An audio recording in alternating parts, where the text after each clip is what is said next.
اور ان عورتوں کے لیے بھی اسی طرح حق ہے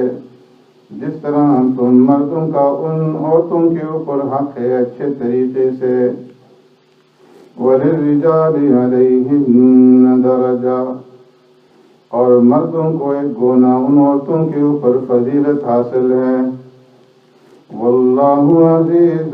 حَكِيمٌ اور اللہ تبارک و تعالی غالب ہے حکمتوں والا۔ آمنت باللہ و بآیاتہ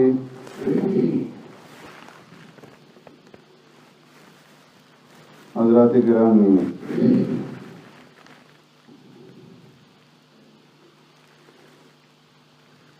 گزشتہ جمعہ پہ بات یہاں پر میں نے ختم کی تھی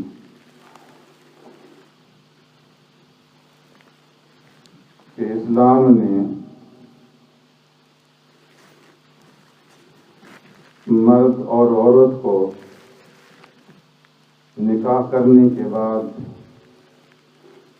پہلا حکم تو یہ دیا ہے کہ وہ اس نکاح کو نبھائیں اور زندگی بھر اس کو نبھاتے رہیں۔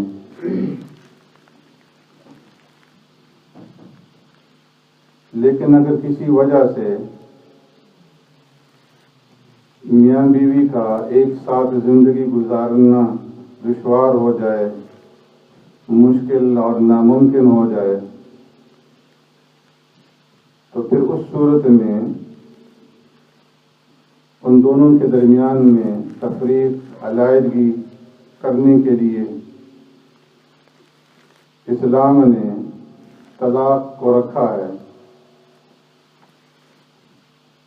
کہ اس کے ذریعے سے میاں بیوی کے درمیان میں جدائی کر دی جائے۔ لیکن حلال اور مباح چیزوں میں طلاق دینا سب سے زیادہ اللہ تبارک و تعالیٰ کو مبغوض ہے اور ناپسندیدہ ہے۔ اور پھر طلاق اور جدائی کی صورت میں اسلام نے ایک اور قانون رکھا ہے جسے عدت کہا جاتا ہے۔ اور میں نے عرض کیا تھا کہ عدت کا یہ قانون اسلام نے نسب کی حفاظت کے لیے رکھا ہے،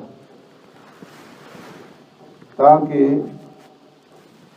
جو پیدا ہونے والا بچہ ہے اس کا نسب محفوظ ہو، اس کا نسب مشکوک نہ ہو کہ یہ کس باپ کا بچہ ہے، اس کا باپ کون ہے۔ اگر اس کی اجازت دے دی جاتی کہ اگر کوئی آدمی کسی کو طلاق دے دے عورت کو اور فوراً دوسری جگہ پہ نکاح کر لے، یا کسی کے خاوند کے انتقال کے بعد عورت فوراً کسی دوسرے کے ساتھ نکاح کر لینے کی اجازت ہوتی، تو فرمایا کہ اس صورت میں پیدا ہونے والا بچہ، اس کا نسب مشکوک ہوتا۔ تو اس لیے اسلام نے اس کے لیے عدت کو رکھا ہے۔ اور پھر عدت کی مختلف مدتیں مقرر فرمائی ہیں۔ ایک عدت الوفات ہے کہ اگر کسی عورت کا خاوند وفات پا جائے، اس کا انتقال ہو جائے،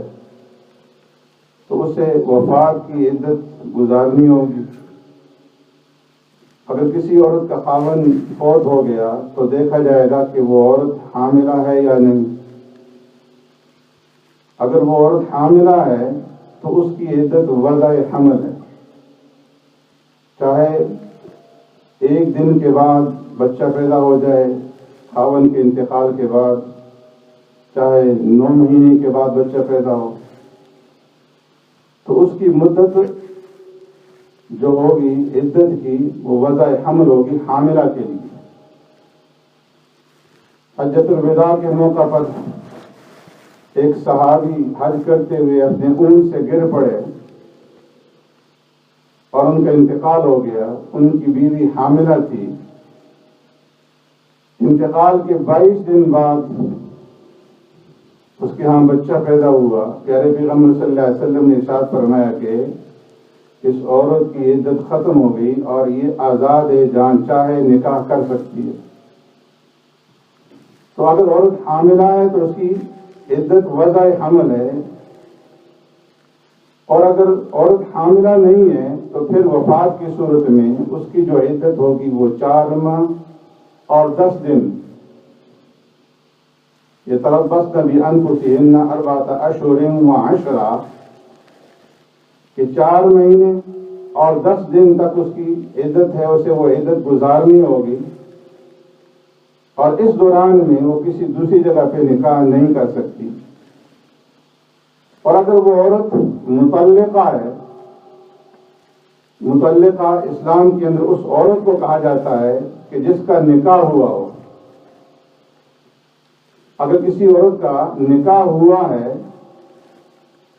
اور پھر اس کے بعد اس کو طلاق مل جاتی ہے خاوند کی طرف سے، تو ایسی صورت میں یہ دیکھا جائے گا کہ اس عورت کی رخصتی ہوئی ہے یا نہیں۔ اگر کسی عورت کو ایسے وقت میں طلاق دے دی گئی کہ صرف نکاح ہوا تھا، رخصتی نہیں ہوئی اور خاوند کے ساتھ صحبت نہیں ہوئی تھی اور خلوت صحیحہ شرعیہ اس کو حاصل نہیں ہوئی تھی، تو ایسی صورت میں اس کے لیے کوئی عدت نہیں ہے۔ اللہ نے فرمایا سورہ احزاب کے اندر، یا ایھا الذین آمنوا اذا نکحتم المؤمنات ثم طلقتموهن من قبل ان تمسوهن فما لكم عليهن من عدة تعتدونها، کہ اے ایمان والو، اگر تم ایمان والی عورتوں کے ساتھ نکاح کرتے ہو اور پھر ان کو مس کرنے چھونے سے پہلے انہیں طلاق دے دیتے ہو، تو فما لکم علیہن من عدت، ان کے اوپر کوئی عدت نہیں ہے۔ وہ طلاق ملنے کے بعد فوراً کسی دوسری جگہ پہ ان کا رشتہ ہو سکتا ہے، نکاح کر سکتی ہے۔ اور اگر مطلقہ ایسی عورت ہے کہ جس کے ساتھ صحبت ہو چکی ہے، تو اس صورت میں یہ دیکھا جائے گا کہ وہ حاملہ ہے یا نہیں۔ اگر وہ حاملہ ہے تو اس کی عدت وضع حمل ہے، کہ جب بچہ پیدا ہو جائے گا، جس طرح پہلے میں نے عرض کیا کہ چاہے دوسرے تیسرے دن بچہ پیدا ہو جائے یا 9 ماہ کے بعد، جب تک بچے کی پیدائش نہیں ہوگی اس وقت تک اس کی عدت باقی رہے گی۔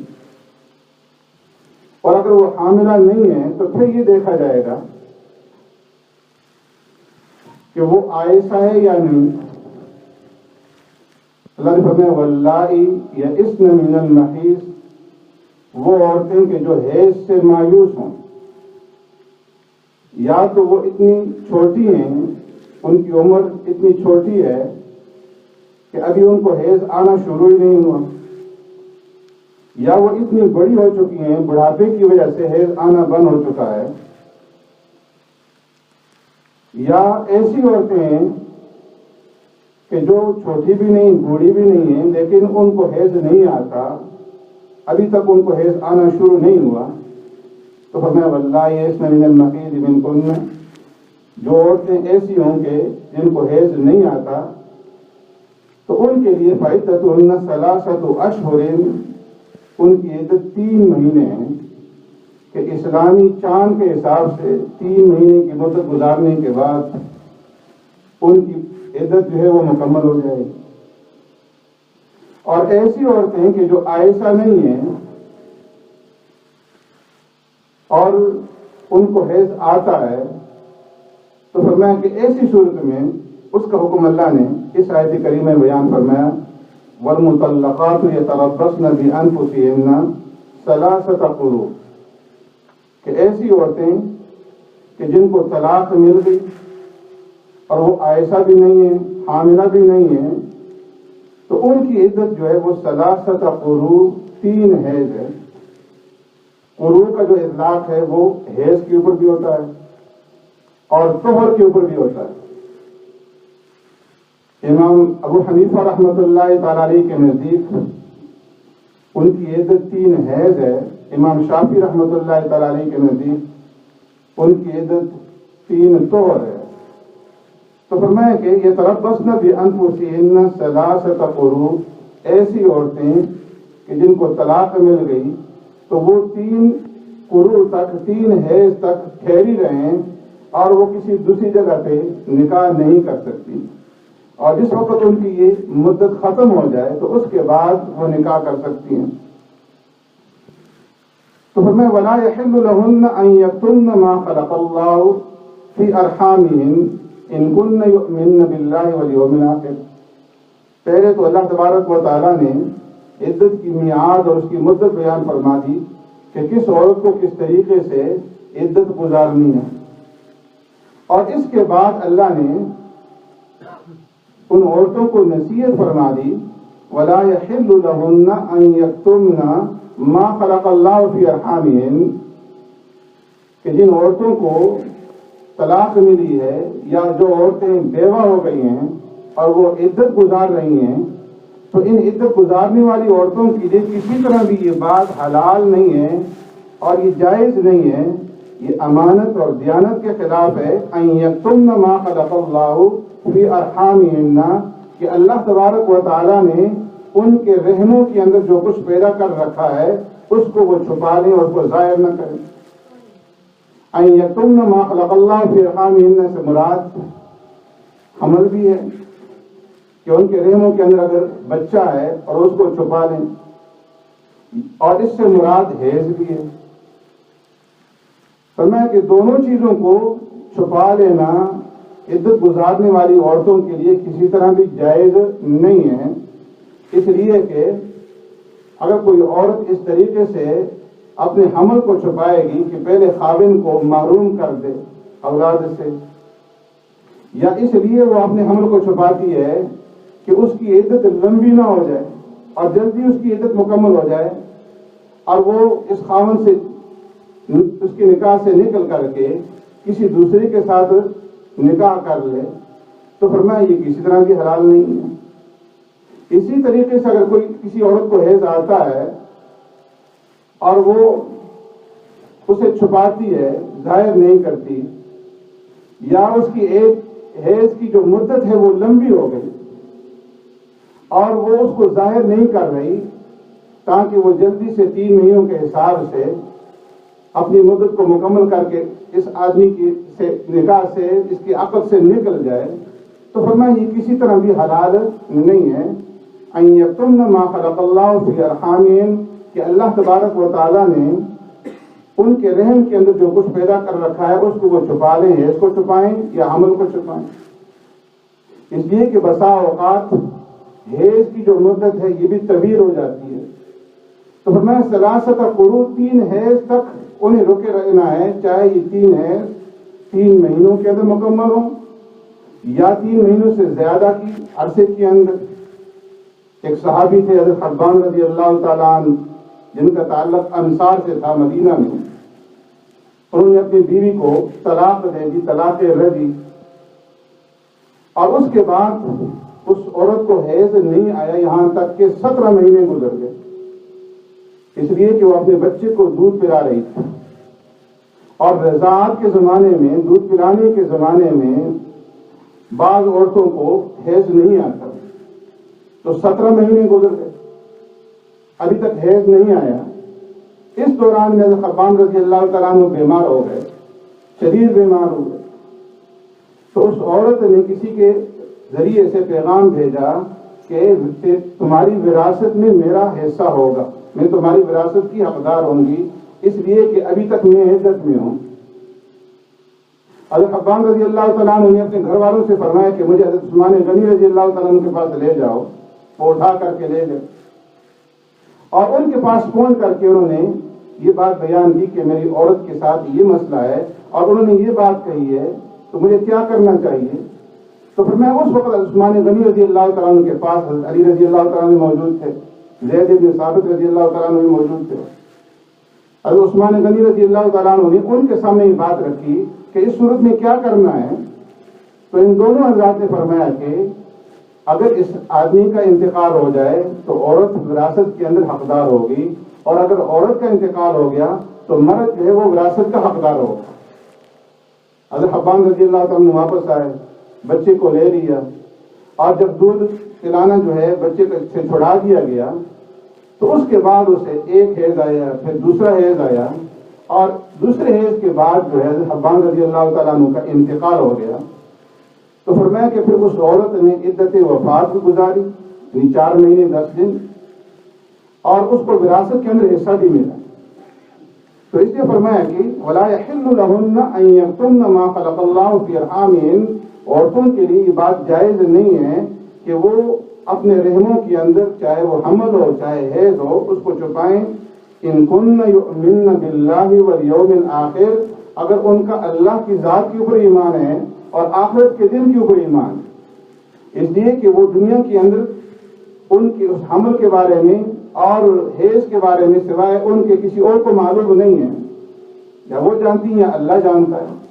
ان کن یؤمن باللہ، اگر وہ چھپائیں گی تو اللہ سے تو پوشیدہ نہیں ہے، اللہ کی ذات کے اوپر ایمان ہے تو پھر چھپانا نہیں چاہیے، اس لیے کہ اللہ سے کوئی چیز مخفی اور پوشیدہ نہیں، اللہ کو جانتے ہیں اگرچہ انسان نہیں جانتے۔ والیوم الآخر، اگر ان کا آخرت کے اوپر ایمان ہے تو پھر بھی وہ جرأت نہیں کر سکتی، جسارت نہیں کر سکتی کہ چھپائیں اور بددیانتی کریں، اس لیے کہ ان کو مرنا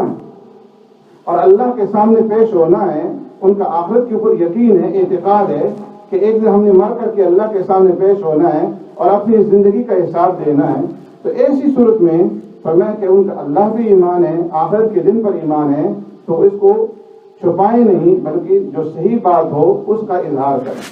سبحانک اللہم و بحمدک، نشہد ان لا الہ الا انت، نستغفرک۔ الحمدللہ علی الذات عظیم الصفات سمیع السمات کبیر الشان جلیل القدر رفیع الذکر مطاع الامر جری القرآن حکیم الاسم عزیز العلم وسیع الحلم کثیر الغفران جمیل الثناء جزیل العطاء مجیب الدعاء علیم الاحسان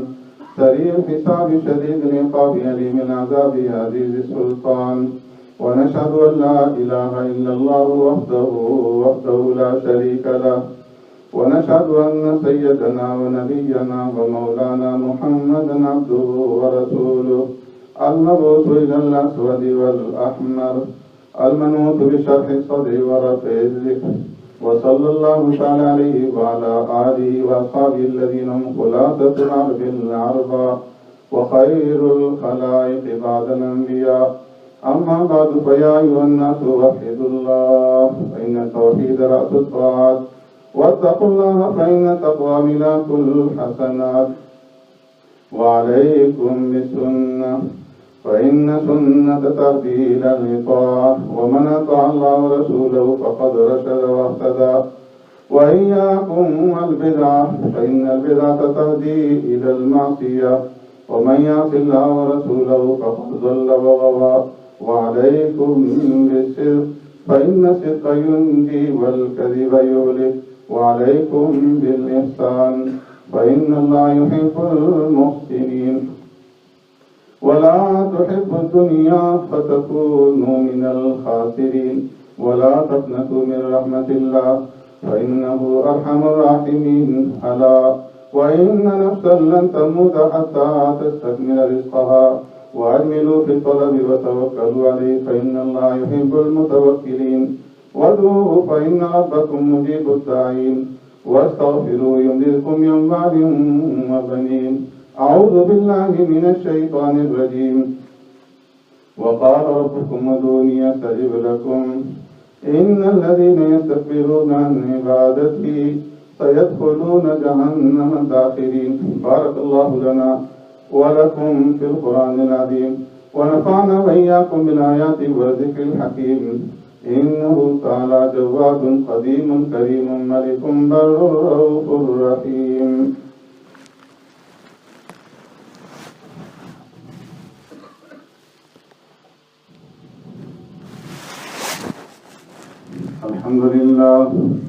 الحمد لله نحمده ونستعينه ونستغفره ونؤمن به ونتوكل عليه،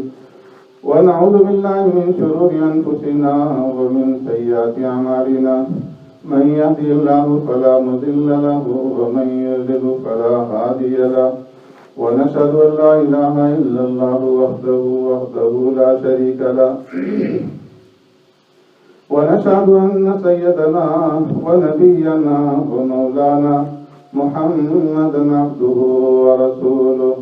صلى الله تعالى عليه وعلى آله وأصحابه وبارك وسلم تسليما كثيرا أما بعد فقد قال الله تبارك وتعالى في القرآن المجيد والفرقان الحميد في شأن حبيبه أعوذ بالله من الشيطان الرجيم إن الله وملائكته يصلون على النبي يا أيها الذين آمنوا صلوا عليه وسلموا تسليما اللهم صل على سيدنا ومولانا محمد بعدد من صلى وصام وصل كذلك على جميع الأنبياء والمرسلين وعلى الملائكة المقربين وعلى عباد الله الصالحين خصوصا على سيد المتقين والأبرار صاحب النبي في الغار والمزار أفضل الصحابة بالتحقيق خليفة النبي بلا فصل إمامنا أبي بكر الصديق رضي الله تعالى عنه وعلى الناطق بالصواب والعادل بالكتاب إمامنا بالحق عمر بن الخطاب رضي الله تعالى عنه وعلى كامل الحياء وناشر القرآن الشهيد المظلوم حين تلاوة الفرقان إمامنا عثمان بن عفان رضي الله تعالى عنه وعلى صاحب السيف والقضاء وناشر العلم والهدى أسد الله الغالب إمامنا علي بن أبي طالب رضي الله تعالى عنه وعلى جميع الصحابة والتابعين رضوان الله تعالى عليهم أجمعين قال النبي صلى الله عليه وسلم الله في أصحابي لا تتخذوهم غرضا من بعدي فمن أحبهم فبحبي أحبهم ومن أبغضهم فببغضي أبغضهم أصحابي كالنجوم بأي مقتديتم اهتديتم تعادلوا عباد الله رحمكم الله إن الله يأمر بالعدل والإحسان وإيتاء ذي القربى وينهى عن الفحشاء والمنكر والبغي يعظكم لعلكم تذكرون اذكروا الله العلي العظيم يذكركم يستجب لكم ولذكر الله تعالى أعلى وأولى وأعز وأجل وأتم وأعظم وأكبر والله يعلم ما تصنعون.